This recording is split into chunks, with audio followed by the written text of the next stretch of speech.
Salut, c'est Antoine, bienvenue dans ce nouveau podcast. Alors aujourd'hui il n'y a pas d'image, tout simplement parce que j'avais pas de quoi filmer sur moi dans de bonnes conditions.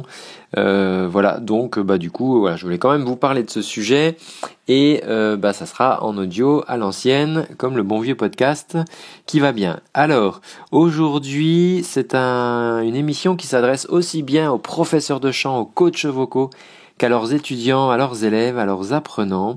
Et je l'intitule Professeur de chant / coach vocaux, descendez de votre piédestal. Alors vous allez me dire, mais Antoine, c'est bon, ça y est, pourquoi tu nous agresses là? Alors j'agresse personne parce que je me mets dedans. En tant que coach vocal, je me mets dedans, c'est aussi bien un message pour moi que pour les autres et je vais vous expliquer pourquoi je vous parle de ça et comment ça a un impact sur l'apprentissage du chant. Alors la première chose c'est que si les profs de chant se retrouvent sur un piédestal, c'est que ce sont leurs élèves au départ qui les y mettent. Mais ça je vais vous en reparler. Les élèves, les apprenants mettent leur professeur sur un piédestal et évidemment le professeur, l'enseignant qui sait quelque chose que son élève ne sait pas, peut se retrouver supérieur. Peut avoir l'impression d'être meilleur que la personne, mais il connaît simplement plus de choses que l'apprenant dans ce domaine parce que simplement il l'a étudié et moi c'est mon cas, j'ai passé beaucoup de temps là-dessus un mécanicien lui il a passé du temps à étudier la mécanique et donc il peut t'apprendre la mécanique et toi tu peux lui apprendre à chanter donc personne n'est meilleur que l'autre parce que tu as tel ou tel savoir. Mais on retrouve quand même des fois, ça se retrouve chez, il y a un petit peu la catégorie comme ça, vous savez l'ancien prof, alors souvent prof de chant lyrique parce que c'est plus ancien que le rock par exemple, mais ça existe aussi dans le rock le gars qui a tout vu, qui connaît tout et puis qui casse un peu ses élèves. Enfin ça j'en avais parlé dans un précédent podcast, mais alors l'histoire d'apprentissage, moi ce que je voudrais dire déjà c'est que on apprend toute sa vie. Donc un prof qui accepte de continuer à apprendre, et je pense que c'est une bonne idée, comme les médecins, heureusement que les médecins par exemple ne restent pas sur les connaissances qu'ils ont apprises il y a 30 ans quand ils étaient sur les bancs de l'école, parce que sinon là on serait mort. Et donc c'est pareil pour un coach ou un professeur de chant, les techniques elles évoluent, on découvre de nouvelles choses et il faut apprendre. Donc du coup ça veut dire que le coach ou le prof d'enseignant il se retrouve aussi élève. Et ça je pense que c'est vraiment une bonne attitude à avoir, d'accepter aussi d'être élève pour réapprendre des choses, pour se former, pour se perfectionner. En tout cas moi c'est ce que j'essaye de faire au maximum et ça c'est important de le faire et moi je pense vraiment qu'on peut apprendre toute sa vie. Donc ça c'est une première chose, c'est que certes pendant le cours on transmet quelque chose à la personne qui est venue nous voir, mais on peut se retrouver nous aussi, c'est pas une situation complètement figée, on peut se retrouver nous aussi à se faire apprendre des choses par d'autres enseignants. La deuxième chose, c'est que nos élèves nous aident, nous apprennent énormément de choses. Et je dirais que si je devais citer qui apprend le plus de choses un prof de chant, mais c'est l'élève complètement, parce que l'élève qui vient apprendre à chanter, il va venir déjà avec sa propre difficulté. Et chacun a sa propre difficulté. Et bien souvent, moi quand je travaille avec des gens, je dis ok, j'identifie bien le problème, mais personne ne me l'avait amené de cette manière-là. Et donc c'est intéressant parce que ça m'enrichit énormément. Moi j'apprends énormément des personnes que j'accompagne. Parce qu'elles ont une manière d'apporter leurs problèmes. Elles ont une manière de traverser aussi ces problèmes, alors à travers les conseils que je peux leur donner. Mais chacun du coup va traverser et surmonter ces problèmes différemment. Et moi ça me donne des indications en me disant ah oui, effectivement, je pourrais être plus efficace, je pourrais aller plus vite en me servant de ça, en m'appuyant comme ça, voilà, sur ce que mes élèves m'apprennent. Et par rapport à ça, ben moi je pense que il faut avoir beaucoup d'humilité parce que certes, voilà, une personne, elle vient te voir pour apprendre, mais elle a aussi énormément à t'apprendre et c'est vraiment un échange comme ça qu'il y a tout au long des coachings et moi j'apprends énormément des personnes que j'accompagne. Donc voilà. Donc alors par rapport à ce piédestal, ben déjà voilà, si on a soi-même l'impression d'être sur un piédestal et d'être meilleur que nos élèves, et ben simplement le fait d'accepter que on apprend aussi énormément de nos élèves, ça nous met déjà au même niveau déjà. Ça fait descendre du piédestal.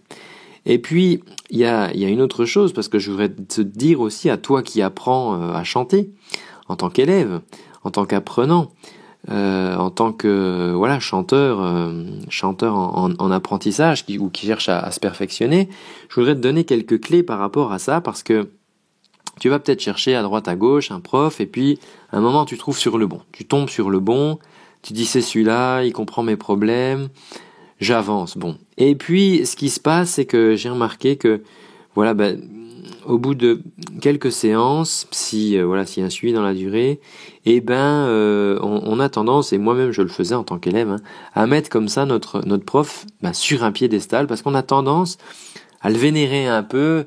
Alors vénérer, c'est un grand mot, mais ce que je veux dire, c'est que voilà, il nous a donné des clés tellement efficaces, tellement puissantes, que tout d'un coup, finalement, on se dit que tout ce qu'il va nous dire, ça sera bon, ça sera bien, ça sera bon pour nous.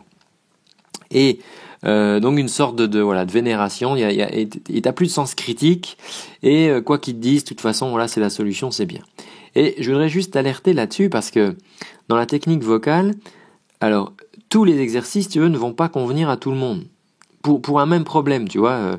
C'est-à-dire que moi, je vais peut-être te donner un exercice, ça va marcher nickel, sur 8 personnes. Et puis, il va y avoir 2 personnes où l'exercice, en théorie, devrait fonctionner, parce que, voilà, il fait appel aux muscles qu'on cherche à faire bosser, mais ça leur parle pas, puis ça marche pas. Et donc, moi, j'ai besoin de savoir que ça marche pas, et pour proposer un autre exercice, tu vois. Plutôt que, si toi, en tant qu'élève, tu dis tout ce que te propose ton prof, c'est bien, c'est voilà. Si t'oses jamais dire, écoute, non, là, celui-là, non, ça marche pas, ou ça me parle pas, tu vas plus progresser. Et tant que tu mettras comme ça ton prof, la personne qui t'accompagne sur un piédestal, tu vas perdre un peu ton sens critique, et finalement, ça va ralentir ton apprentissage. Ça, c'est clair. Parce que voilà, tout ce qui va te dire, tous les conseils qu'il va te donner, ça sera génial, ça sera super, alors que non, pas forcément, il y a peut-être des choses qui pour toi ne vont pas fonctionner, et il faut accepter de le reconnaître et de le dire, voilà, à cette personne que tu estimes tant, il faut accepter de le dire. Et alors la deuxième phase, donc ça c'est la phase un peu vénération. Et alors la deuxième phase, c'est quand tu vas renier ton prof. C'est-à-dire que alors peut-être t'auras croisé quelqu'un d'autre, ou peut-être que un jour il va te dire quelque chose ou mettre le doigt justement là au bon endroit, tu vois. Mais toi ça va peut-être te vexer, ou tu vas pas l'accepter. Et du coup, tu vas le renier. Tu vas dire, ouais, non, mais en fait, le mec, il se la pète, c'est un con, ouais, mais bon, enfin, bref, voilà. Et en même temps, tu sais que, il a pas tort, et voilà, il y a des exemples comme ça, les chanteurs vont venir, et puis, ils se disent, moi, je chante hyper juste, j'ai pas de problème de justesse, j'ai aucun problème de justesse, mais je veux travailler, j'arrive pas à tenir mes phrases jusqu'au bout. Bon. Et puis, ok, alors, puisque c'est ta demande, on va travailler là-dessus. Mais il se trouve que le fait que la personne n'arrive pas à tenir ses phrases jusqu'au bout, il y a un problème de gestion de flux d'air, et qui va pouvoir jouer sur la justesse. Et si à un moment, le prof lui dit, écoute, il faut qu'on continue à travailler ça, parce que du coup, ça va affiner ta justesse, ça va t'aider à être encore plus juste, tu vois. Et le fait de dire ça, là, si l'élève, c'est impossible qu'on lui dise qu'il soit pas juste, tu vois, complètement juste, 100% juste, parce que lui, son problème, c'était pas ça. il peut se vexer. Et là donc l'élève là, toi tu vas te mettre en fait dans la phase de reniement de ton maître que tu vénérais tant, dont tu buvais toutes les paroles, tous les conseils, et tu vas dire ouais non c'est un con machin nanana parce qu'il t'a vexé ou parce qu'il a mis le point, tu vois là où finalement où était le vrai problème. Donc voilà, tu vas avoir cette phase-là, donc ça va être un peu compliqué, mais en même temps tu vas continuer à aller le voir parce que tu sais que voilà, tu sais qu'il t'a déjà apporté beaucoup de choses et du coup, et toi tu sais à l'intérieur, t'as une sorte de conflit intérieur comme ça et tu sais que il a raison, il est au bon endroit et qu'avant on a tourné un petit peu autour du pot, tu vois en quelque sorte. Et si t'arrives à passer cette phase de reniement, tu vas tout simplement l'apprécier pour ce qu'il est. Tu vas l'apprécier pour ses qualités, tu vas l'apprécier aussi pour ses défauts, et à partir de là, tu vas vraiment pouvoir apprendre de cette personne. Parce que tu vas pouvoir avoir un sens critique, tu vas pouvoir prendre les choses avec sérénité, ce qui est bon pour toi est bon pour toi, et ce qui ne marche pas pour toi ne marche pas pour toi, et tu lui diras, et il le comprendra, et il trouvera une autre solution, t'inquiète pas. Parce que tu auras cassé cette phase de vénération du début. Et du coup, là, tu pourras vraiment apprendre. Là, tu seras vraiment dans l'apprentissage maximum. Et une sorte de respect mutuel comme ça. Et apprécier simplement ce prof. C'est vraiment important. C'est vraiment important si tu franchis ces étapes, si tu veux d'aller jusqu'au bout de la démarche, si tu penses que c'est vraiment la bonne personne avec laquelle tu travailles, parce que ça va te faire progresser pour ta voix. Et si tu veux, moi j'ai croisé des chanteurs comme ça qui se sont pris des coachings avec des sommités, toi, des stars de la voix, voilà. Et comme c'était des stars de la voix, pour eux, ils buvaient leurs paroles, ils avaient forcément raison. Mais il peut se retrouver que certaines stars de la voix, entre guillemets, elles n'aient pas forcément toujours raison, parce qu'elles peuvent avoir, ne serait-ce que des connaissances qui datent un petit peu, tu vois, qui étaient de leur époque où elles étaient en plein succès, et depuis les choses ont évolué, les apprentissages ont évolué, et voilà, elles n'ont pas forcément encore 100% raison sur certaines choses. Mais sous prétexte que tu as payé je sais pas combien de centaines d'euros et que de toute façon tu vénères cette personne, tu vas pas l'accepter, et c'est con parce que du coup tu repars avec des exos qui marchent pas pour toi ou des conseils qui fonctionnent à moitié, mais juste parce que t'as pas osé leur dire que écoute non, ça j'ai pas tout à fait compris, j'ai l'impression que ça marche pas. Et ça voilà, c'est pareil au quotidien avec le prof qui est en bas de chez toi, personne que tu suis, garde ton sens critique. Pose-toi la question, est-ce que ça marche pour moi? Est-ce que ça marche pas? Si ça marche pas pour toi, dis-le.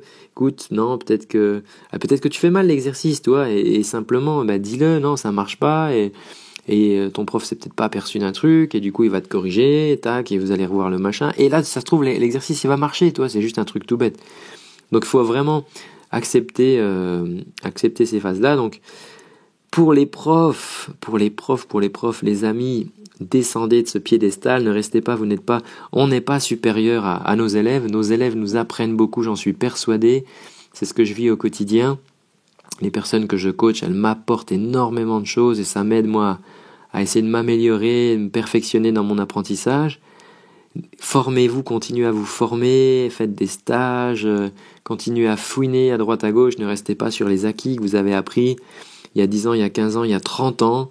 Il y a des choses qui sont toujours justes, c'est vrai, mais il y a toujours des petits trucs en plus, des petites techniques, des nouvelles découvertes. Et voilà, dimanche, là, il y a quelques jours, j'ai publié une vidéo sur l'imagerie médicale. C'est fabuleux ce qu'on peut voir maintenant grâce à l'imagerie médicale et qu'on ne pouvait pas voir avant.